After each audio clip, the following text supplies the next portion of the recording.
Pertama yang ingin saya tekankan, ya, untuk melancarkan dan melaksanakan transformasi kesihatan digital ini, ya, Kementerian Kesihatan menyasarkan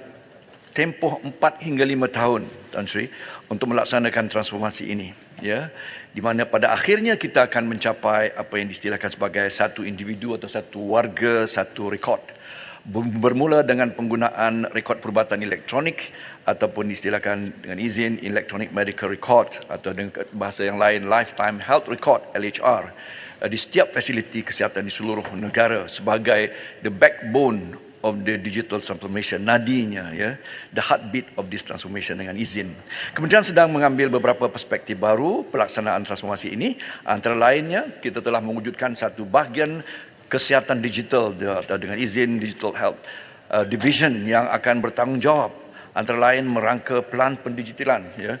kesihatan secara holistik, future ready dan future proof dengan izin insya-Allah. Pembaharuan dengan pendekatan 4R, reform, relook, recalibrate dan realize ataupun pembaharuan,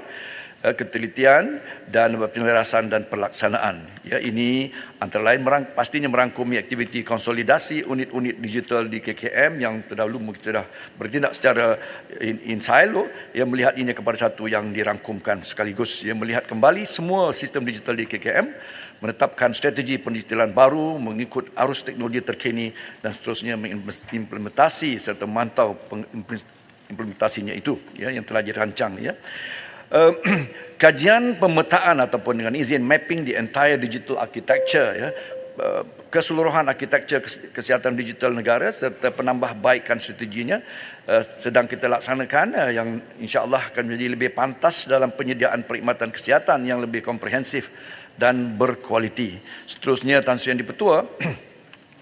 ya, Tan Sri, untuk saya tekankan lagi, transformasi kesihatan digital antara fasiliti ini juga merangkumi, ya,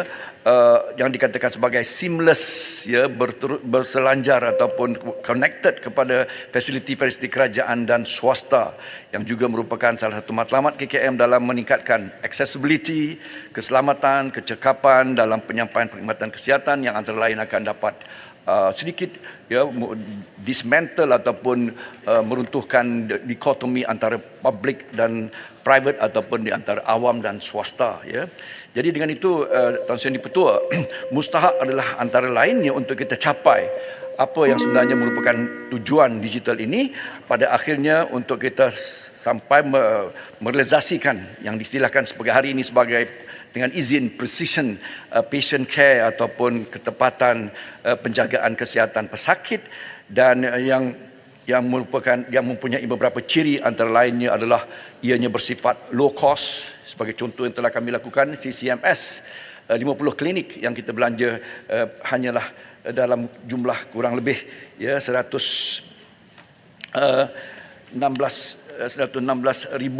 ataupun kurang lebih hanya membayar, ya, fee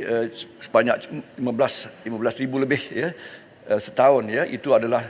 why it is low cost, Tan Sri Yang Di-Pertua, dan juga ianya adalah mempunyai the speed, scalability, ya, dengan semuanya terangkum dalam satu